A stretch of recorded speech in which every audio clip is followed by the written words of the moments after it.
Hunter Biden was facing some pretty serious charges. We're talking tax evasion and illegal possession of a gun. I mean, this is serious stuff. We're talking potential prison time here, like up to 17 years for the tax evasion charges. And then on top of that, possibly another 25 years for those gun charges. And here's the thing, Biden had previously stated that he would not pardon Hunter. He even went so far as to say that no one is above the law. So what changed? Well, it's really the sheer scope of this pardon that has everyone's attention. It's not just about the specific charges that he was facing. It's actually a blanket pardon that covers a period from 2014 all the way to 2024. Basically, what this means is any potential federal offenses that Hunter might have committed during those 11 years are just gone, wiped off the books. Okay, so let me make sure I understand this correctly. Even if there are other federal crimes that Hunter could have committed during that time period that can't be prosecuted now, and that time frame includes his involvement with that Ukrainian energy company, Burisma. Right. Like, that whole situation was already under a lot of scrutiny. That's right. Congressional Republicans actually spent a lot of time investigating that Burisma connection, but they never found any evidence of criminal activity. So we're looking at a pardon that covers a period with some potential vulnerabilities. But as of right now, there aren't any other charges. I've seen some articles talking about a possible pardon swap between Biden and Trump. The idea being that Biden pardoning Hunter was maybe part of a deal for Trump to pardon himself. Yeah. Is there anything to that speculation? Well, it's really important to emphasize that there's no confirmation that any such deal was ever made. It's really more of a political theory that's going around. But it's certainly an interesting concept to think about. Such an agreement could have seemed politically advantageous for both sides at the time. Yeah, that's a really good point. So let's talk about the fallout from this pardon. One of the arguments I've heard is that Biden's credibility takes a hit, especially given that he's been so critical of Trump's pardons in the past. He very publicly stated, no one is above the law, which seems to kind of contradict his decision to pardon Hunter.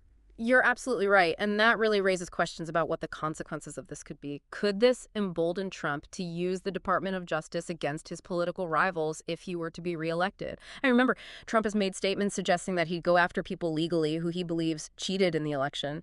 It makes you wonder if this pardon sets a dangerous precedent. Absolutely. And what about how this affects the way people see the justice system? Does this chip away at public trust if presidents can just pardon their family members even when there could be serious crimes involved?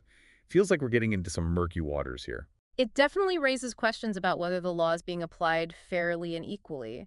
And So you're saying that Biden's pardon might actually help Trump politically. How does that work? well, it's certainly a possibility. Trump can now point to this pardon as proof of a double standard. He can say, look, Biden pardons his own son while I'm being unfairly targeted. And the people who already think the system is biased against them, they're going to believe that, aren't they? Exactly. It reinforces the perception that there's a two-tiered justice system. There's got to be a human element to this, a father trying to protect his child. Oh, absolutely. There's a very personal side to this, and we can't ignore that. This is a father trying to help his son.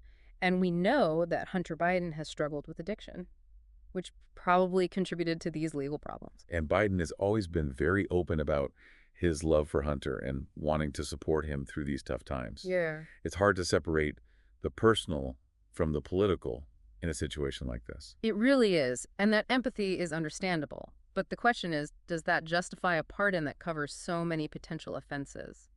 Even if we acknowledge the personal reasons, we still have to consider the consequences for the country as a whole.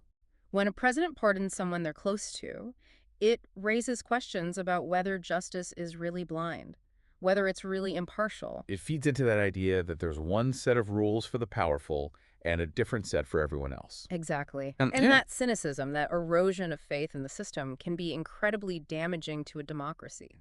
A democracy depends on the idea that everyone is equal under the law, no matter how rich or powerful they are or what their political connections are. So this pardon could weaken that very foundation. That's the worry, and that's why it's so important to talk about this, to analyze what the impact of these actions could be. It feels like this pardon has opened up a whole can of worms about presidential power, about accountability, and about fairness in the justice system. Oh, it's definitely possible. Trump can now use this pardon as evidence of a double standard. He can say, look, Biden's pardoning his own son while I'm being targeted unfairly. And people who already believe that the system is biased against them are going to eat that up, aren't they? Exactly. It just reinforces that idea that there's a two-tiered justice system, one for Democrats and a completely different one for Republicans. Okay, so we've talked about the legal and political fallout, but at the end of the day, this is a father pardoning his son. There's got to be a human element to this, right? A father wanting to protect his child. Oh, of course, there's a deeply personal side to this, and we can't ignore that. This is a father trying to protect his son, and we all know that Hunter Biden has had his struggles with addiction, and that probably played a role in his legal troubles. And Biden has always talked very openly about how much he loves Hunter and how much he wants to help him through these challenges. It's just hard to separate the personal from the political in a situation like this. It is, and that empathy is understandable, but the question still remains, does that really justify a pardon that covers so many potential offenses? Even if we understand the personal reasons, we still have to think about the consequences for the country as a whole. This deep dive has been fascinating, but also a little unsettling. It's a reminder that even in a democracy, power can be a dangerous thing. And the choices our leaders make have huge consequences for all of us.